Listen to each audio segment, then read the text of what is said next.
Let the words of my mouth and the meditation of my heart be acceptable in thy sight, O Lord, my strength and my Redeemer. Lord Jesus Christ, by the power of Holy Spirit, reveal us the mystery of the risen God as the whole nation celebrate the day of Easter. In Jesus' name I have this prayer. Amen. हम लोग Easter के उपलक्ष्य में आज पवित्र शास्त्र में से यशाया 11 और उसकी पहली आयत और दूसरी आयत के ऊपर में मनन करेंगे। ये भविष्यवाणी यशाया ने भी कर रहा है कि प्रभु यीशु मसीह किस तरीके से जी उठा है और पुराने नियम को समाप्त करके वो नए नियम में हमारे लिए लाया है ताकि हम सब को नया जीवन मिले और आदम से लेके हम तक सारे लोग इसी क्रूस के ऊपर में देख रहे हैं। पुराने नियम के लोगों ने आगे देखा और हम लोग पीछे देख रहे हैं कि किस तरीके से प्रभु यीशु मसीह ने कुर्बानी दे के हम सबको पापों से छुड़ाया है। And there shall come forth a rod out of the stump of Jesse and a branch shall grow out of his root। बताया जा रहा है कि ये झाड़ है और वो कट गया था पुराना नियम और नए नियम के अनुसार वो ये वही ठूट में से, क्योंकि ठूट जो मरती नहीं, झाड़ कट गया और उसमें से एक डाली फूट निकल रही है, branch out of the root of Jesse, और वो ब्रांच है नया नियम।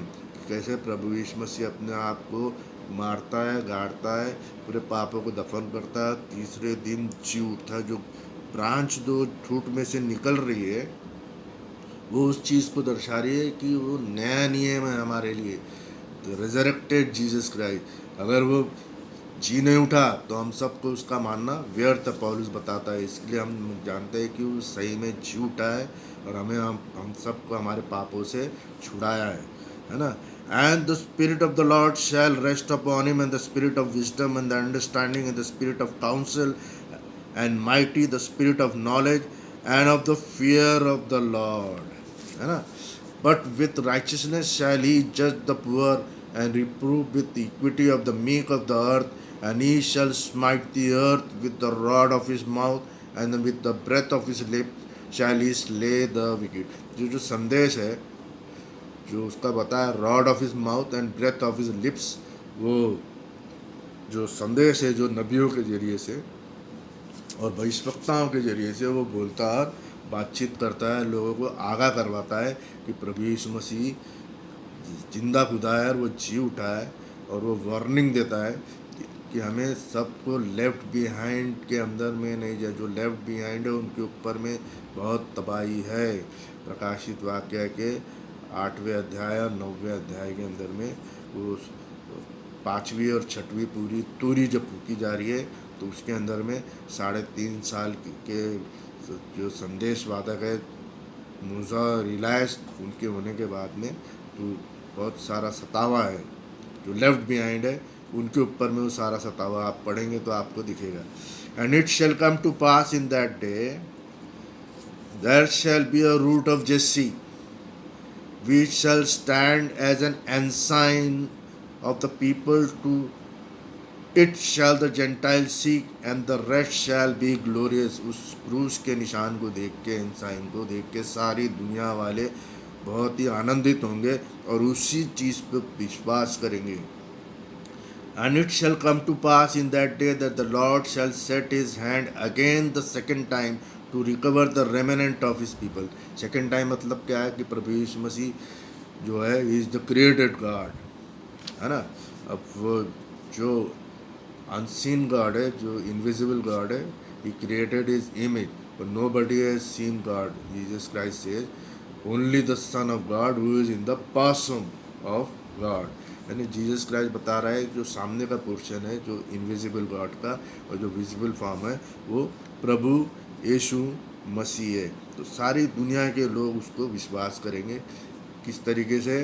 वो is the first born of every creation, है ना, and is the first born from the dead. तो जो first form from the dead है ये है जो जैसे की टूट में से एक डाली निकली। And he shall set an ensign, जो क्रूस का निशान है वो सारे लोगों के लिए, for the nations, and shall assemble the outcast of Israel and gather together and disperse the Judah from the four corners of the world, सारे चार कोनों के अंदर में से वो आएगा और हम सबको विश्वास दिलाएगा कि ही इज़ द रेजरेक्टेड जीसस। अब हम लोग रोमियो की पत्री के अंदर में देखेंगे जो थूट है वो क्या है। रोमियो की पत्री 15:12, and again there shall be a root of Jesse. What यशायाह नबी बता रहे हैं भविष्यवाणी के रूप में, और उसे पौलुस रोमियो की पत्री में बता रहे हैं, there shall be a root of Jesse. जो रूट ऑफ जेसी है, जो पाप को ख़त्म करके, पुराने नियम को ख़त्म करके नए नियम के अंदर में आ रहा है, और वो हमारा गॉड है यीशु मसीह, है ना। तो पहले इनविजिबल फॉर्म में था, the Lord of host, visible form angel of the Lord, and the holy spirit Shekinah glory, and the theophany, Lord of host और लॉर्ड ऑफ एंजल की थियोफनी प्रभु यीशु मसीह है, जिससे इब्राहिम से भी भेंट की, याकूब से भी कुश्ती लड़ी, और मूसा को भी उसने अपनी पीठ दिखाई। There shall rise to regain over the Gentiles, in him shall the Gentile trust। अब ये गॉड जो है जेंटाइल्स का ही नहीं है, यहूदियों का भी है। वो बाद में प्रकाशित वाक्य के 11वें अध्याय में 2 नबी आ रहे हैं, उनको समझाएंगे कि प्रभु यीशु मसीह जिसको तुमने क्रूस पे चढ़ाए वो तुम्हारा यहोवा गॉड है ना। अब इसको एक और प्रकाशित वाक्य के 22वें अध्याय में देखेंगे कि जो रूट ऑफ जेसी है वो क्या है। 16वीं आयत 22-16, आई जीसस, और यीशु मसीह स्वयं बता रहा है, हैव सेंट माइन एंजल। यीशु मसीह अपने एंजल को भेज रहा है, वो अर्थली एंजल है। That angel is William Marrion Branham. कैसे उसने 22वें अध्याय के रेवलेशन को खोल दिया है, उसको जो बंद किताब थी पूरी उत्पत्ति से लेकर प्रकाशित सारे भेदों को उसने खोल दिया है, और हम सबको अपने मैसेजेस के जरिए उसने बताया है। And you testify unto you these thing, वो नबी हम सबको टेस्टिफाई करके बताएगा और सारी बातों को भेद समझाएगा। इन द चर्चेस, सारे चर्चेस में संदेश जाएगा। I am the root and the offspring of David and the bright and morning star. वो रूट में से जो डाली निकल रही है वो प्रभु यीशु मसीह के आगमन को, नए नियम को दर्शा रही है। और the bright and morning star मतलब is the first born of every creation. और वो किस तरीके से वध किया जाता है, फिर वो जी उठता है, और फिर वह दाऊद की गद्दी में से किस तरीके से बैठेगा राजा बन के, वो उस तारे को दिखाता है कि the bright and morning star. And the spirit and the bright से कम, and let him that heareth say come, and let him that is atheist come, and whosoever will let him take the water of life freely, for I justify unto every man that heareth the word of this prophecy of this book, है ना। तो प्रकाशित वाक्य के अंदर में सारे भेदों को यही नबी खोलता है। अब हम लोग इब्रानी की किताब उसका 9वां अध्याय देखेंगे।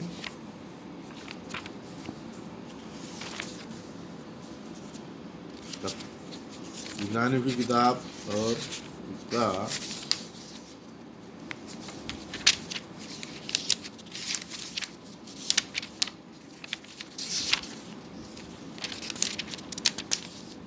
1 अध्याय।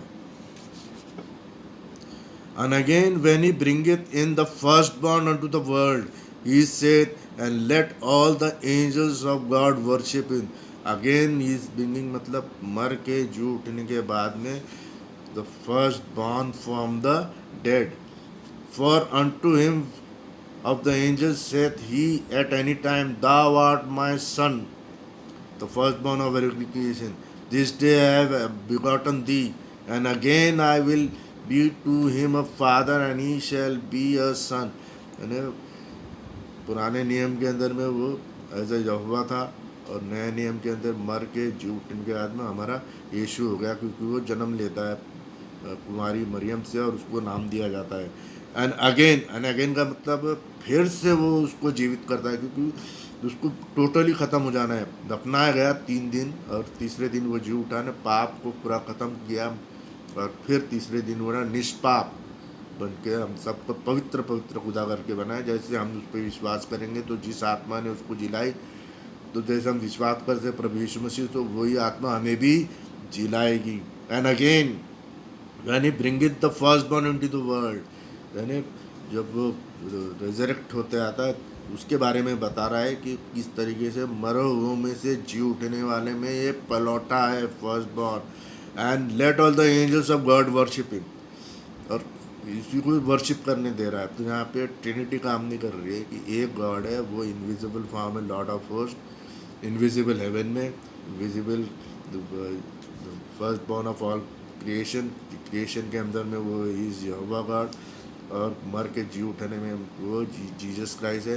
और फिर दाऊद की गड्डी में बैठा है और ही saying I commit again, and of the angels he said who maketh his angel spirit and the minister flame of fire, but unto the son he said thy throne O God। सन पुत्र को ही बोल रहा है तू God है, because one person God है और he is having 3 roles. और वो जो रोल है पुत्र का रोल करने के बाद में वो जब जी उठता है तो he comes from God, and उसने कहा था कि अब मैं मेरे प्राण को खुदा के हाथ में दो देता हूँ। And everything is now it is finished. Finish मतलब वो जिस काम के लिए आया था प्रभु यीशु मसीह क्रूस पे कुर्बानी देने के लिए, वही यहोवा गॉड कुर्बानी दे के वो बोलता है मेरे को जो काम दिया गया था पुत्र के रूप में रोल में वो मैंने कर दिया हूँ, फिनिश्ड, और मैं मेरी आत्मा पिता के हाथ में देता हूँ।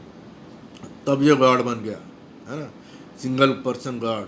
And scripture of righteousness is the scripture of thy kingdom. God bless us all, amen. फिर हम लोग देखेंगे 9वें अध्याय के अंदर में प्रकाशित वाक्य, इब्रानियों की किताब उसका 9वां अध्याय। But Jesus being come and high priest of good things to come by a greater and more perfect tabernacle and made with hands, that is to say not of this building, not made by hand। वो tabernacle है आसमानी, जिसको इंसानों ने नहीं बनाया। अब ये जो पुराने नियम का जो टेबरनेकल था, पवित्र स्थान, बाहरी आंगन है, पवित्र स्थान है और परम पवित्र स्थान है। तो जो जब तक पहला तंबू खड़ा है, पवित्र स्थान खड़ा है, तो परम पवित्र स्थान में प्रवेश नहीं। तो पहला जो तंबू है ये पुराना नियम है, उसको लांग के उसने अपने लहू से उसको खरीद लिया और उस पर्दे को फास्ट किया, और जो परम पवित्र पर्दा है उसको वो अलग किया है, और हम तो मंदिर में नहीं जाते, वो आसमान में गया। ऐसे ही लिखा है, neither by the blood of goats and calf but by his own blood he entered in once into the holy place, having obtained eternal redemption for us। तो उसका लहू जो था उसने पर्दे को फाड़ दिया ऊपर से लेके नीचे तक। वो प्रभु यीशु मसीह बेपर्दा जो क्रूस पे टंगाया गया था, और जो परम पवित्र स्थान में जो यहोवा भेंट करता था, दोनों में फर्क नहीं है, उसने दिखा दिया। पर्दा फटा तो पर्दे फटने के बाद में दिख गया कि मैं ही वो यीशु हूँ। For if the blood of bulls and of goat and the ashes of the heifer sprinkling the unclean sanctified to purify of the flesh, how much more shall the blood of Christ, who through the eternal Spirit offered himself without spot of God, pluck your conscience from dead work to serve the living God। मरे हुए कामों से ख़त्म करके, मरी हुई इस पुराने नियम से ख़त्म करके हमको नए नियम के अंदर, जीवते खुदा के अंदर में लेके आया उसने, जीवते संदेश के अंदर में। And for this cause he is the mediator of the new testament. हम लोग न्यू टेस्टामेंट दस्तावेज होता है, that by means of death for the redemption of the transgression that we under the first testament, जो पुराना नियम था जिसके अंदर में मृत्यु थी कि कोई भी बच नहीं पाता। अगर ये पुराना नियम की सही रहता तो नए नियम को लाने की ज़रूरत ही नहीं। तो पुराने के अंदर में जो परेशानियां थी उसको ख़त्म करके उसने, जैसे कि टूट रह गए ब्रांच निकल रही है, वो नया टेस्टामेंट है, that are called might receive the promise of eternal inheritance.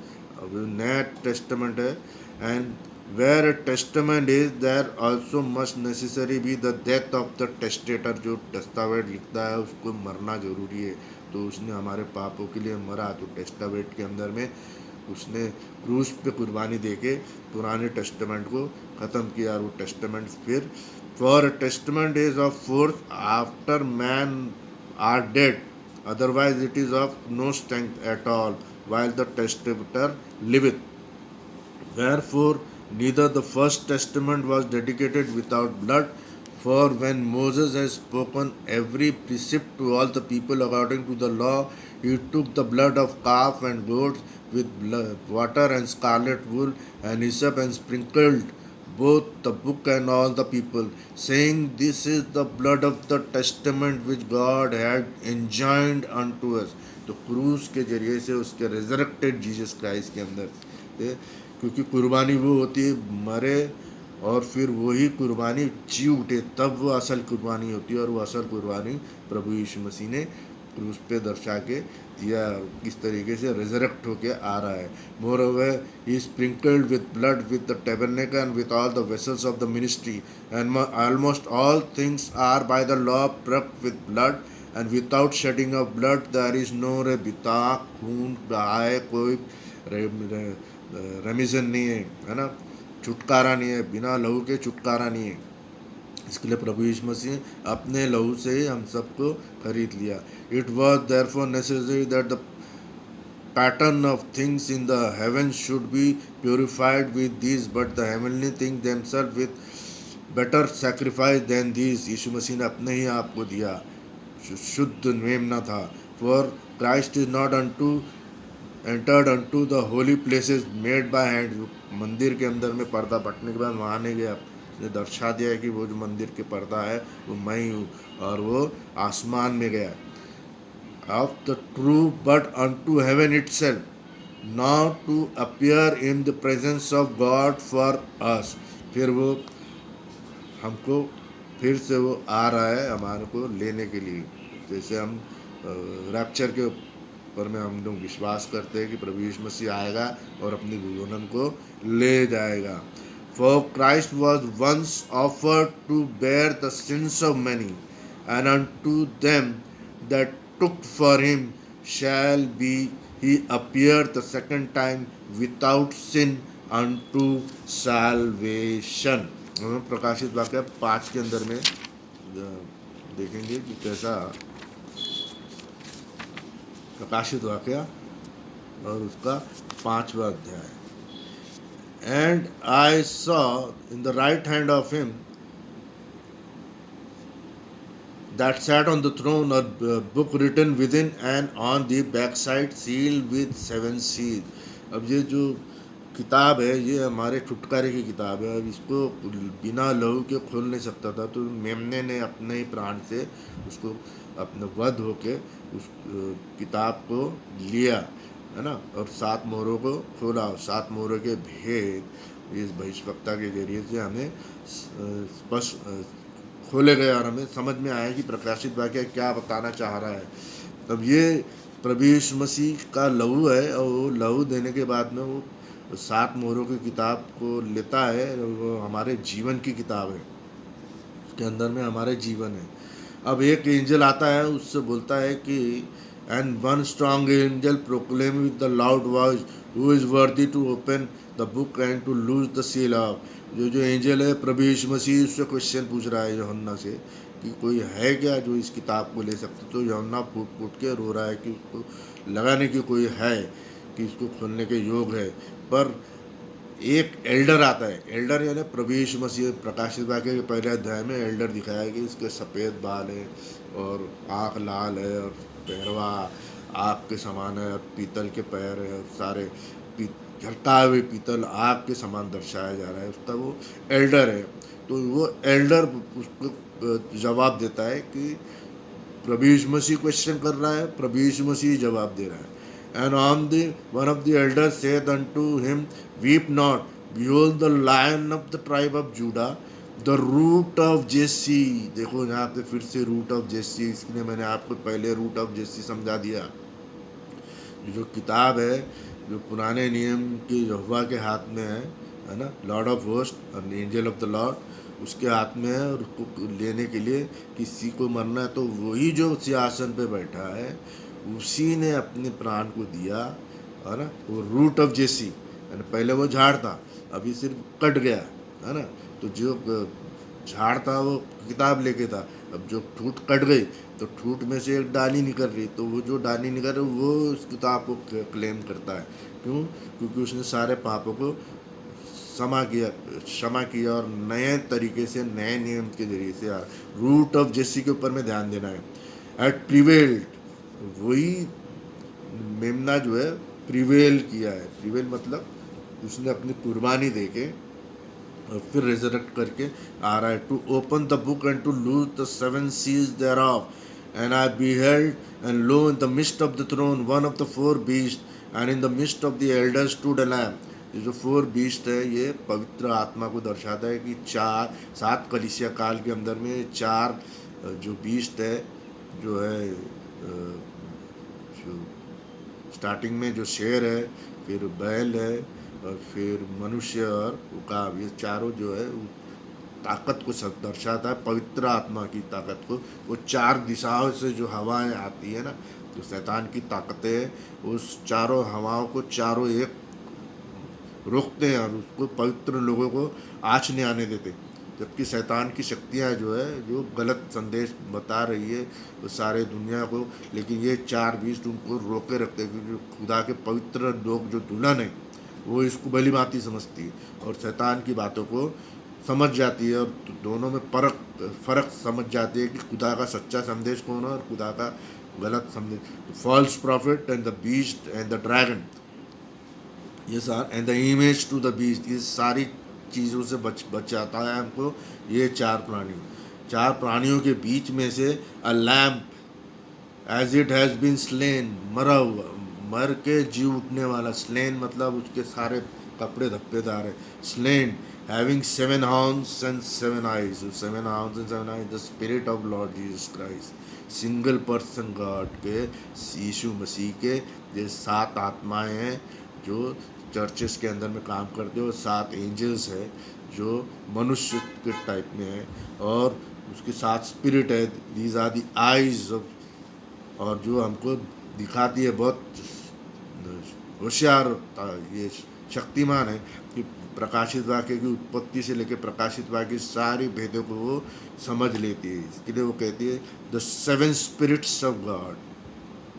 और जो 7 स्पिरिट्स है वो 4 बीस्ट के रूप में, वो जो 4 बीस्ट मैंने आपको बताया वो 7 कलीसिया 2000 साल के अंदर में ये सारे चीज़ काम करते हैं, और दुल्हन को किस तरीके से प्रोटेक्शन मिलता है।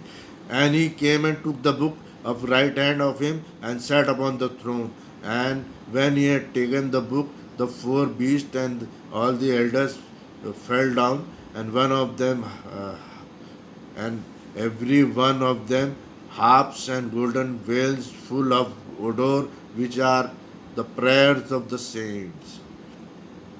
And they sung a new song, and had made us unto God king and priest। king and priest मतलब कि प्रभु यीशु मसीह जो उद्धार करता है सारे ब्रह्मांड का करता है, इज़ द फर्स्ट बन ऑफ ऑल क्रिएशन, और उसी के जरिए से सारी क्रिएशन हुआ है, और ही इज़ द किंग। और जब हम उसके बच्चे कहलाएंगे और वो हमारा गॉड कहलाएगा तो उसका जो अधिकार है हमें मिलेगा। That's why is calling is believers, जो उस पर विश्वास करते हैं, किंग एंड प्रीस्ट वो जो उसके संदेश को समझा के बता रहे हैं लोगों को कि प्रभु यीशु मसीह ही जिंदा और खुदा है जिसने हम सबको बचाने के लिए अपने प्राण दे दिए। And I beheld and heard the voice of many angels round about the throne and the beast and the elders, and a number of them 1,000 times thousand, saying with a loud voice, Worthy is the Lamb, and they are worshipping the Lamb, है ना, for he is their God। यहाँ पे दिखा दिया गया कि कौन है और क्या है, सच्ची बातें दर्शाई गई। अब हम लोग यशाया नबी की भविष्यवाणी को देखेंगे। इस तरीके से रिजरेक्ट जीसस क्राइस्ट के बारे में वो बताता, पहले से ही बता रहे, 800 साल पहले बता भविष्यवाणी किस तरीके से हमारे 2000 साल पहले पूरी हुई है।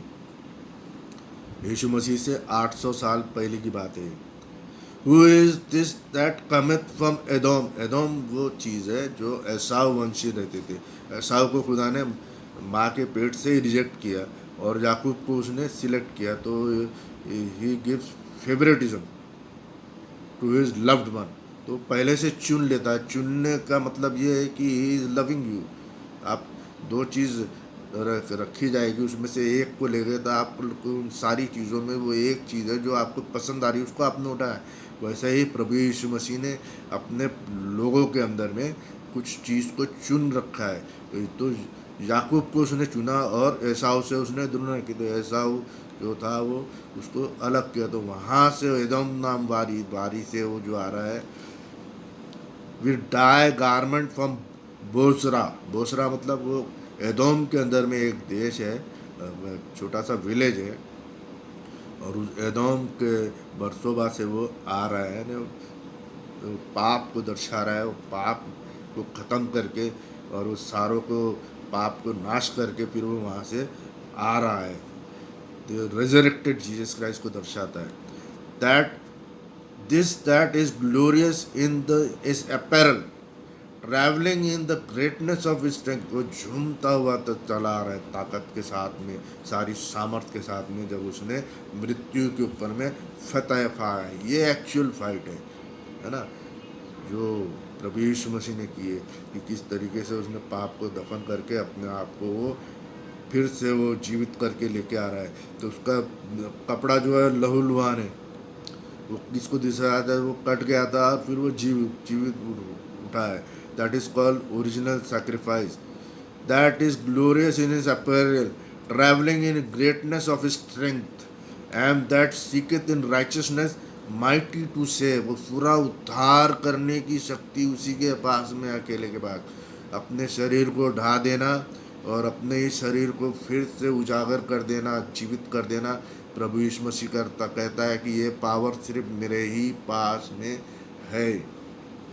Wherefore art thou red in thy apparel, and thy garments like that treaded in the wine fat। और जो दाग की बारी है उसको पैरों से रौंद रहा है, मतलब वो पाप को पूरी तरीके से ख़त्म कर रहा है रौंद रौंद के, और उसके कपड़े जो धब्बेदार और पाप को ख़त्म कर रहा है, और सिर्फ जो वाइन जो बच रहा है वो उसके पास में आ रही है। वो जो वाइन है वो दुल्हन को दर्शाती है। तो क्यों उसके कपड़े लाल हो गए? क्योंकि उसने दाग रौंद दी, यानी पाप को ख़त्म किया, रौंद दिया, गुस्से में सारे चीज़ को ख़त्म हुए। Now is a very fierce appearance, और वो सारों को ख़त्म कर रहा है। Trodden the wade price alone. पाप और पाप के ऊपर जितने लोग पाप क्रूस पे नहीं विश्वास कर रहे हैं, जिन्होंने अपने अपने चीज़ों पे विश्वास किया, वो सारों को नाश कर दिया उसने। And the people there was none with me. मैंने अकेला ही ये दाग रूंदी, मैंने अकेला ही ये काम कर, कोई भी नहीं था। That's why is called one single person God.